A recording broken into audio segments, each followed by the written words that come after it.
Vamos começar agora mais uma aula falando sobre os conceitos de redes e internet, falando agora sobre o que nós vamos chamar de nomenclaturas de redes. Porque nas provas de concurso, de uma forma geral, aparecem muitas questões citando nomenclaturas, nomes dados às redes de computadores. Nós vamos começar a identificar algumas dessas nomenclaturas a partir de agora, ok? Vamos começar aqui primeiro entendendo qual é o conceito de rede privada. Olha a leitura comigo. Rede de acesso restrito de uma determinada organização. Rede de acesso restrito a uma determinada organização. Então, o que eu comparo como sendo de fato uma rede pública e uma rede privada? A rede é considerada pública quando ela tem acesso para múltiplos usuários espalhados, por exemplo, no mundo inteiro, como o caso da internet. A internet é um exemplo de rede pública porque não é de acesso restrito apenas de uma organização ou de uma organização específica ou de algum grupo de organizações. Não. A internet é considerada uma rede pública porque tem acesso público a qualquer usuário que deseja acessar os dados na internet. Então, a internet, por conceito teórico, é considerada uma rede pública.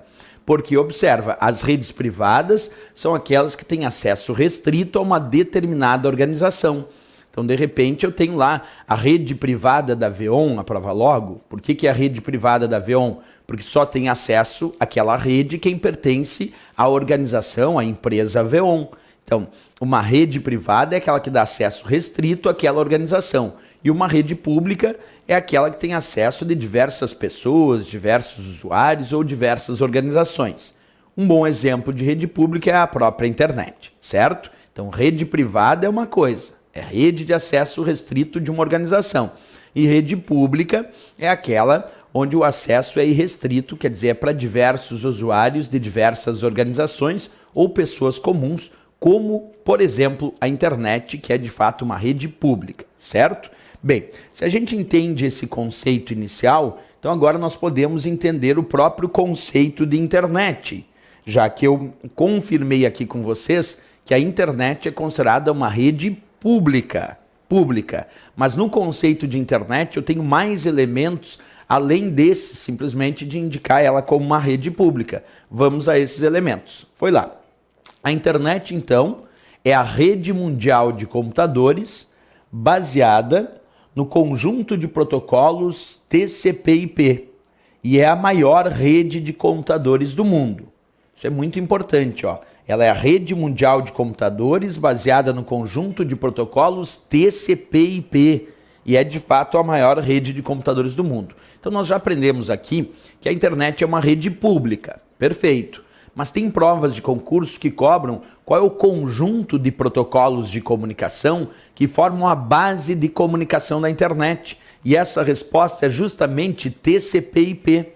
Esse conjunto de protocolos formado por TCP e por IP formam a base de comunicação de dados da internet. Não são os únicos protocolos usados na internet, mas formam de fato a base de comunicação. Nos nossos próximos blocos, nós vamos estudar o conceito dos protocolos de comunicação e vamos aprender detalhadamente o que significa a parte TCP, que significa protocolo de controle de transmissão, controla a transmissão de dados na internet da origem ao destino, e a parte IP, que significa protocolo da internet e forma o sistema de endereçamento, formando o próprio endereço que identifica os computadores conectados na internet.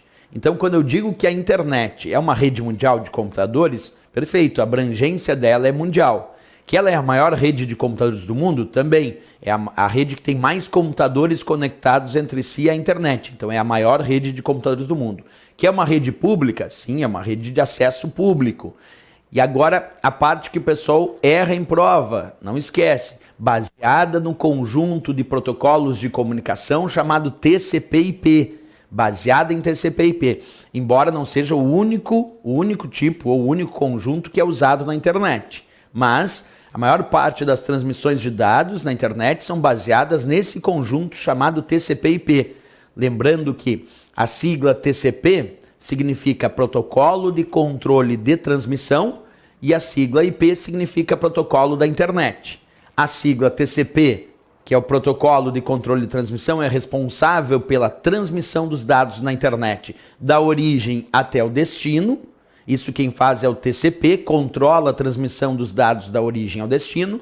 E a parte IP, que é o protocolo da internet, repetindo então, fornece o sistema de endereçamento utilizado na internet. Isso quer dizer que os diversos computadores conectados à internet ao redor do mundo possuem um endereço chamado IP que os identifica. IP, então, é o próprio endereço que identifica os computadores conectados na internet. Então, aí nós acabamos percebendo não só o significado da nomenclatura internet, mas também alguns aspectos sobre o seu conjunto de protocolos de comunicação padrão, o tal TCP/IP.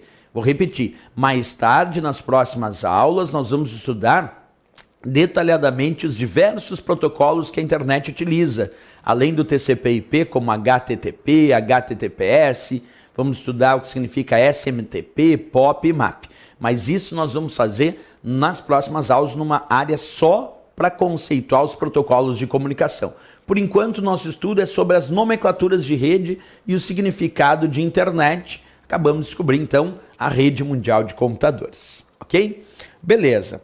Vamos passar um pouquinho adiante e agora vamos ver o significado do termo intranet. Observa, intranet, não internet. Internet já acabamos de ver anteriormente. Agora vamos para o significado do termo intranet. Lendo comigo.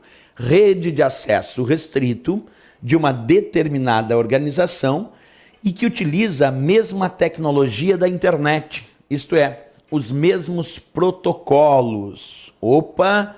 Ponto importante agora para a prova. Muitas provas gostam de comparar a internet com a intranet para dizer quais são as características. Muitas provas fazem isso. E eu já começo destacando o seguinte: se o texto teórico sobre intranet disse rede de acesso restrito de uma determinada organização, então nós já podemos concluir um fator importantíssimo. Ela é uma rede privada.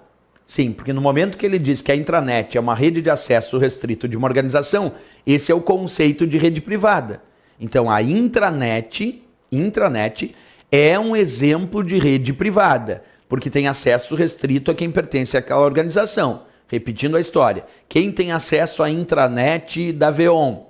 Quem pertence à organização VEON. Então as intranets são redes de acesso restrito daquela organização. Tem a intranet da VEON, quer dizer, é uma rede da VEON. Tem a intranet de outra empresa, essa é a rede de acesso restrito daquela outra empresa. Mas para ser intranet, não basta ter o acesso restrito da organização. Por que não basta, professor? Bem, porque se eu só digo que o acesso é restrito da organização, eu estou dizendo o termo genérico rede privada. Para ser considerado de fato intranet, observa na tela, precisa utilizar a mesma tecnologia da internet, isto é, os mesmos protocolos de comunicação da internet. Então, uma intranet, embora seja uma rede privada, porque tem acesso restrito da organização, não pode esquecer para a prova. Ela utiliza os mesmos protocolos que são utilizados na internet, então ela utiliza a mesma tecnologia de comunicação de dados que é implementada na internet. É como se ela fosse, então, uma rede de internet daquela organização. Por isso que ela é chamada de intranet. Intranet, porque tem o acesso restrito daquela organização, mas se utiliza dos protocolos e da tecnologia da internet. Hoje em dia, as intranets são muito utilizadas para melhoria de comunicação interna nas organizações. Quer dizer, como eu posso criar páginas na intranet da minha organização e armazenar essas páginas, por exemplo, aqui, ó, observa na imagem, em servidores internos da minha organização. Sendo assim, nós podemos ter envio e recebimento de e-mail na intranet, podemos ter acesso a páginas que sejam de acesso restrito a quem pertence àquela organização. Então, de repente, cada departamento daquela organização produz a sua própria página e disponibiliza informações na intranet da organização. É isso. A intranet é muito voltada para a melhoria da comunicação interna, o que diminui, claro, custos em relação a essa comunicação interna. Então é importante saber disso. como ela tem acesso restrito da organização, mas se utiliza da mesma tecnologia, dos mesmos protocolos da internet, na intranet eu também tenho páginas, também posso ter envio e recebimento de e-mail, posso ter serviços de mensagens instantâneas, mas restrito a quem pertence àquela organização. Quem vai acessar as informações da intranet, claro, é quem de fato pertence àquela organização. Então tem que cuidar muito isso em prova, né?